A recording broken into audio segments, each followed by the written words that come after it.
오늘도 이른 새벽 주님의 음성을 사모하며 나오신 여러분 축복하고 환영합니다. 오늘 우리가 읽고 묵상할 성경은요, 신명기 15장에서 17장까지입니다. 이 장들은 하나님께서 자기 백성이 어떻게 살아야 하는지를 자세히 가르쳐 줍니다. 그 가운데 오늘 본문은 특별히 절기와 예배를 말하죠. 이스라엘 백성은 1년에 3번 남자들은 하나님 앞에 나아가야 했습니다. 먼저 무교절은요, 출애굽의 구원을 기억하는 절기입니다. 광야를 지나게 하시고 땅에서 열매를 맺게 하신 하나님께 감사하는 시간이죠. 두 번째는 맥추절입니다. 추수의 첫 열매를 드리며 하나님께 감사하는 절기입니다. 광야를 지나게 하시고 땅에서 열매를 맺게 하여 주신 하나님께 감사하는 절기입니다. 세 번째는 초막절인데요, 광야에서 장막 생활했던 때를 기억하는 절기입니다. 지금 누리는 평안과 풍성함이 내 힘으로 된 것이 아니라 하나님이 지켜주신 은혜임을 고백하는 절기이죠. 이처럼 새 절기는요, 단지 행사나 전통이 아니었습니다. 하나님께서 백성의 시간을 거룩하게 하시고 은혜를 잊지 않게 하시기 위한 은혜의 통로였죠.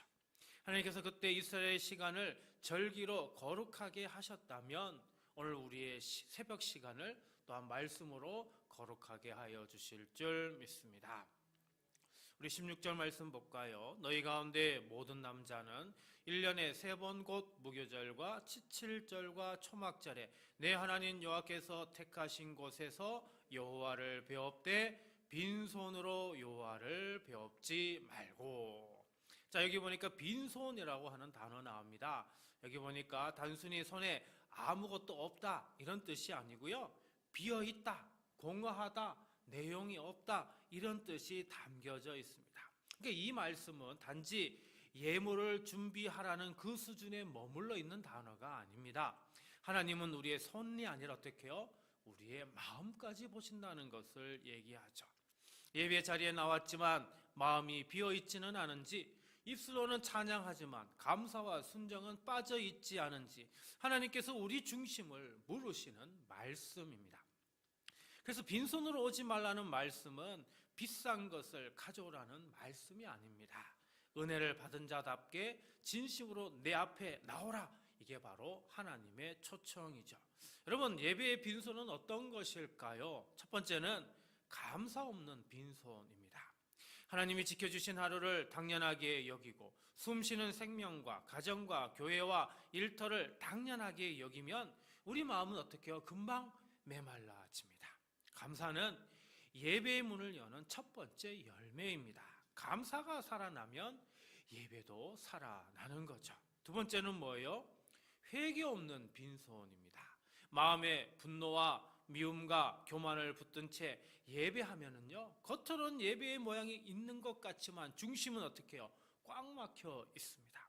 그러나 주님 앞에서 내 죄를 인정하고 돌이킬 때 막혔던 마음이 열리고 예배는 다시 깊어지는 거죠.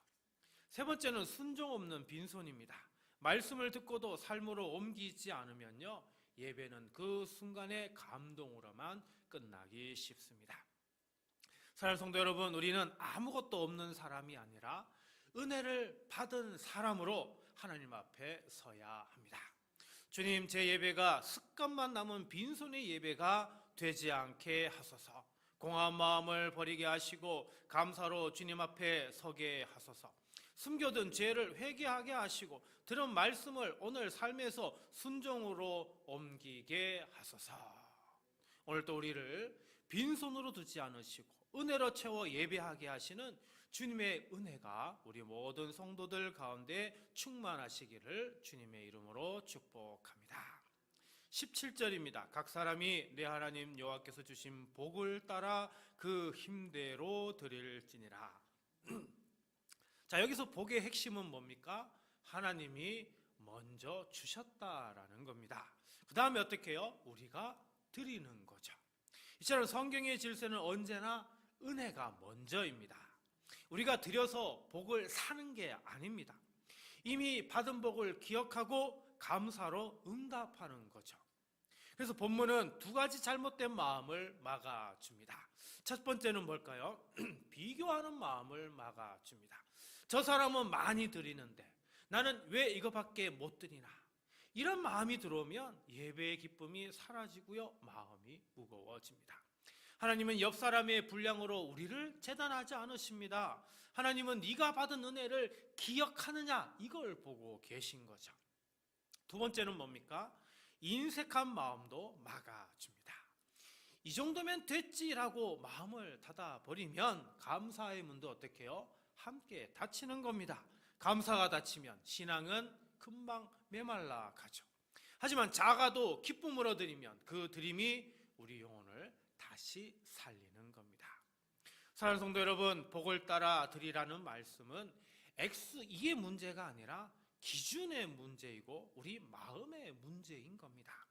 하나님은 크기를 먼저 보지 않으시고 어떤 마음으로 드리는지를 보시는 겁니다. 그래서 중요한 것은 모두가 감사로 드려야 한다는 겁니다.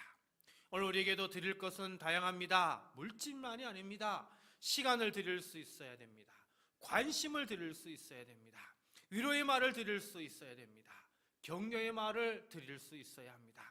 섬김의 손길을 드릴 수 있어야 합니다. 말씀에 대한 순종을 드릴 수 있어야 합니다. 하나님은 이런 삶의 예물을 또한 기쁘게 받으십니다.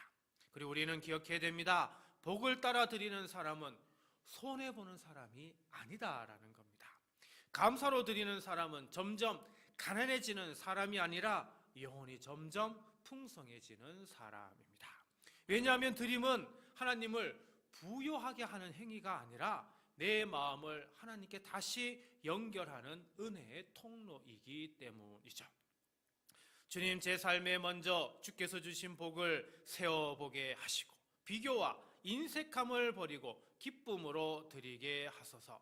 물질만이 아니라 시간과 마음과 순종도 올려드리게 하시고 드림이 부담이 아니라 은혜의 통로가 되게 하소서.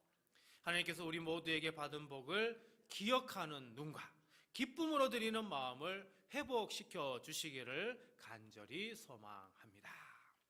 16절 중반절을 다시 한번 봅니다. 16절 중반절에 이렇게 말씀합니다.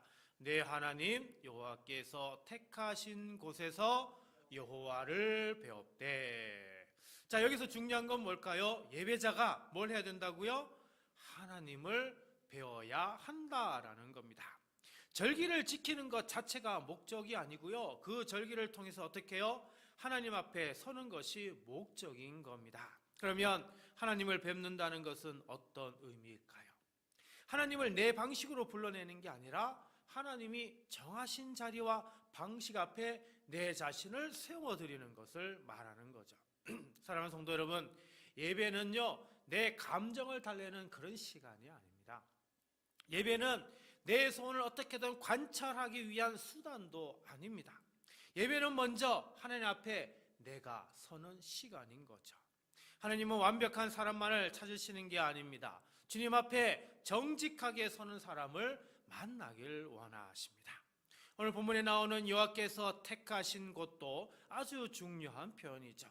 구약에서 이 표현은요, 예배의 중심을 하나로 모아서 우상 숭배로 흐르지 않게 하시는 하나님의 안전장치, 보호장치를 말합니다.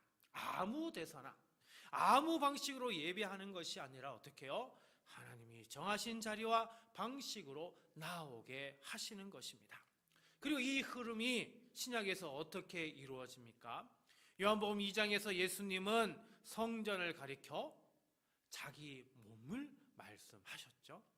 요한복음 4장에서 예수님은요, 참된 예배가 장소 경쟁이 아니라 영과 진리로 드려지는 예배라고 가르쳐 주셨습니다.